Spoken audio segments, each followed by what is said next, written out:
Okay, so I messed up. I messed up really bad. This was supposed to be my reaction to the opening of Mandalorian Season 2. So I recorded it. I did all of it. I had some pretty killer reactions to that episode because there was some stuff that happened, as you guys know, and I recorded none of the audio. That's right. I got done. I reviewed it before I sent it off to my editor, and then I was like, oh no, there is no audio. So in order to salvage what I do have, which is my visual reaction, I'm gonna try and rewatch what I was going through during the episode and try and replicate what I was talking about so that I can like let you guys know what I was thinking about at the time. It's not a perfect solution, but it is a solution. So what we're gonna do is we're gonna do a reaction to my reaction, but I promise in the next episode it will be a regular reaction. It won't be like this, but stick with me, please. Don't go away. I need the watch time. So here I think I was talking about how Mandalorian looked like a badass even though he's with like Yoda. This I do remember. I was talking about how it's interesting to see graffiti in the world of Star Wars, because I don't think there's been any other property where we've actually seen like typical graffiti in the context of Star Wars. So I thought that was a cool element. It's uncool to talk business immediately.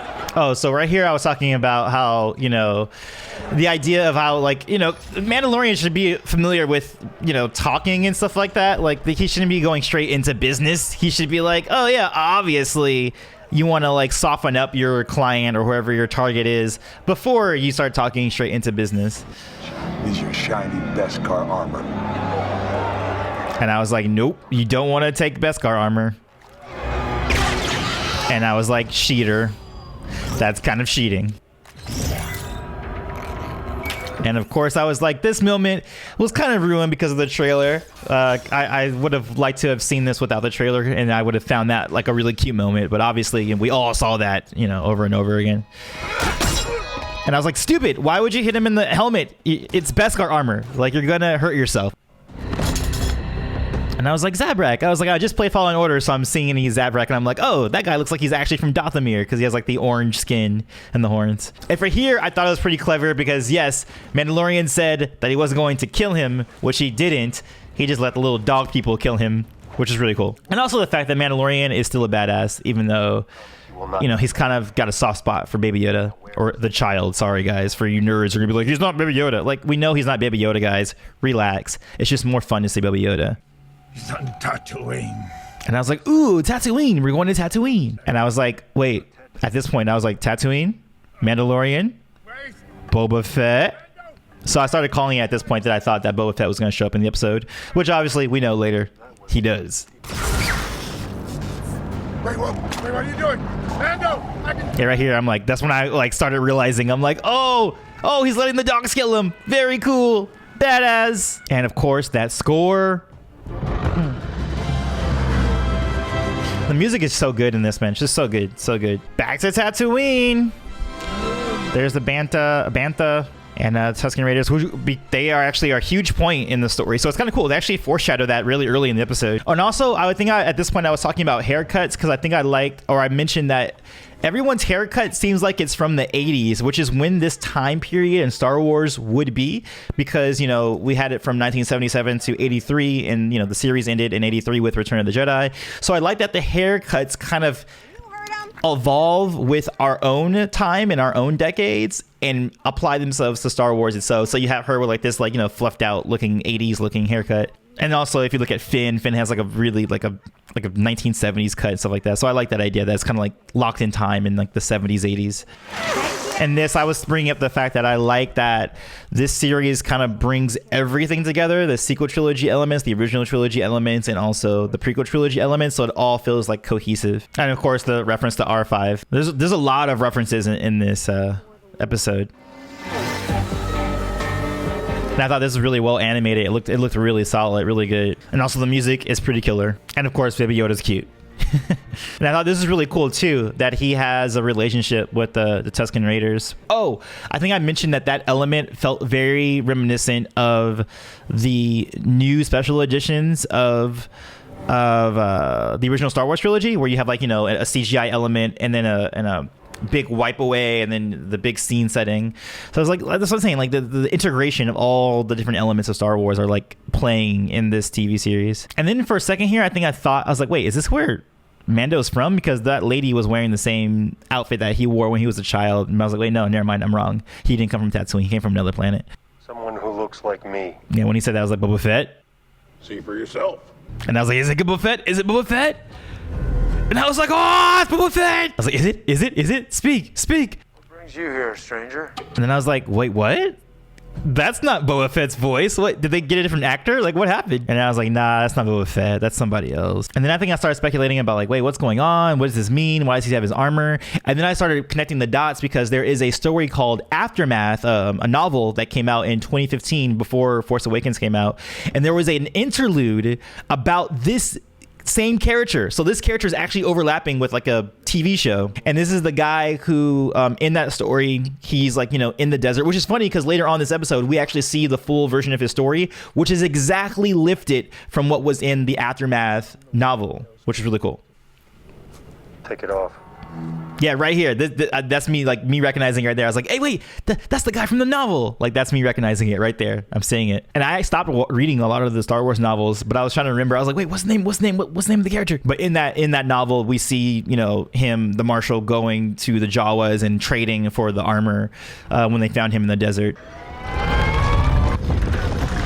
And then I was like, what is going on? What's happening here? Because I've never seen, like, this is a different version of the Krayt dragon that they're showing in canon than what we're familiar with or what I'm familiar with in Knights of the Old Republic, which is funny because this whole episode feels like a Knights of the Old Republic mission, especially when they visit the Krayt dragon in its cave. And they do make a reference to it too with the pearl, which shows up later. Also, they did a really good job with the animation and the CG of the Krayt dragon. And I think I said Baby Yoda's just too cute at this specific point. And then I was like, oh, that's Anakin's pod racer being used as a speeder. Yeah, that's me freaking out about it. I mean, like, oh my god, the references are crazy in this. Blaster fire over Mos Eisley. Yeah, so this is when we're getting into the backstory, and this is a complete overlap with what happened in the aftermath, because that's what the book was about. It's about the aftermath of the destruction of the second Death Star, the fall of the Empire, and he's one of the stories we see in the aftermath, and we see him, taking on Boba's or buying Boba's armor. Well, we don't know it's Boba's armor. We just know that it's Mandalorian armor. I think they describe it the green color and how it's kind of like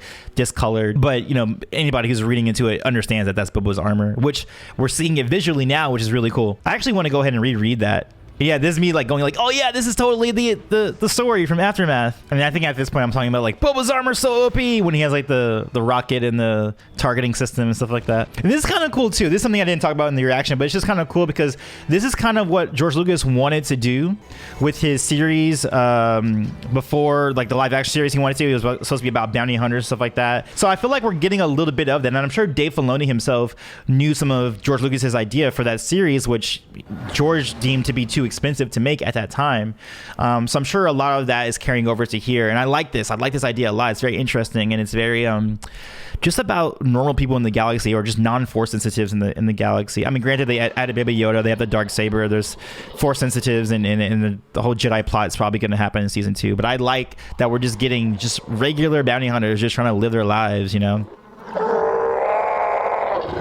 Oh yeah, and that right there, I was wondering if he was making the Krayt dragon sound the same way that Obi-Wan did, but then I was like, wait, no, that sounds different. So I'm thinking he's just talking to the dogs at this point. And of course, these dogs belong to the Tusken Raiders, and he's homies with the Tusken Raiders, so it's all gravy.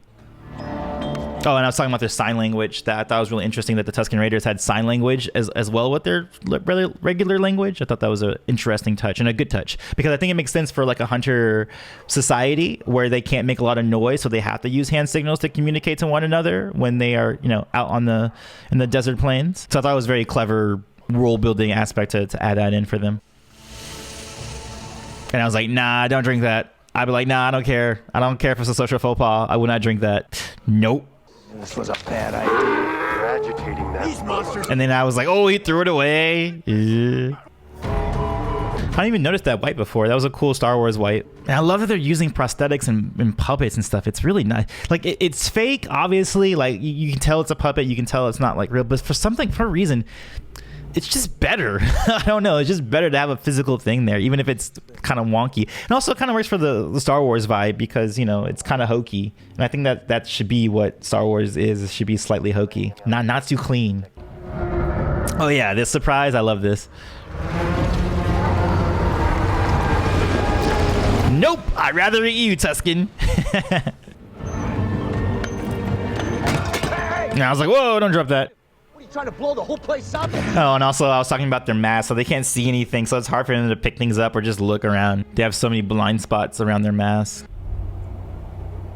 And now he's drinking it because he's like, yeah, might as well get drunk or be drugged or whatever if we're gonna fight a freaking dragon. And also, this is kind of like what I think bounty hunters would be doing, not just, you know, assassinating people, but, you know, just taking odd jobs to make money like this, like helping people's towns or whatever, just in the same way that Mando was helping towns in the first season. Like, I feel like bounty hunting would be a lot like this. They should make this a video game, honestly. This has a very video game plot. They should make a Mandalorian video game for sure.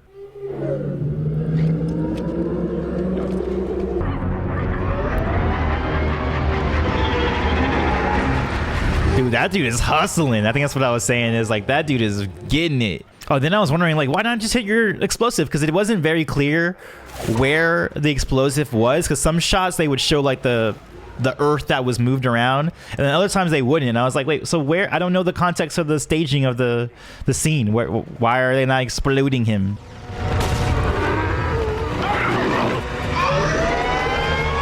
And then I was like, is there gonna be fire? Is he about to breathe fire on these fools? I was wrong, and of course I had that reaction. That was awesome. I thought it was awesome that it wasn't fire and it was like an acid breath. Like that was a really clever, that was a cool move. And then I was confused for a bit too, because like, are there multiple Krayt dragons? And then I quickly realized it's the same one who's just burrowing through the mountain. And I thought this is really cool, the idea of using jetpacks and fighting. Like, I thought that was a really interesting staging. Really cool. Just cool TV. Really cool TV. I think I was saying that this was like the Zelo Beast from the Clone Wars, and that, like, you know, its armor, like even a lightsaber wouldn't be able to get through it, and even, you know, Mando's weapon, which we know explodes and disintegrates people, isn't working against it. Dude, if anyone watched this without context and just saw Boba next to Mandalorian, you'd be like, whoa, they got Boba in it, but then realizing it's not Boba and being like, oh, it's not Boba. And I like the idea that you can't just destroy it by hitting its underside. You have to actually go inside of it to, you know, destroy it. It's good. That was good. He's like, hold on, you gotta be bait. Sorry, buddy. And I was like, what? He just let himself get eaten? Hold up. That was unexpected. And not realizing that, duh, like, you know, he's trying to make it explode from the inside. I should have known that.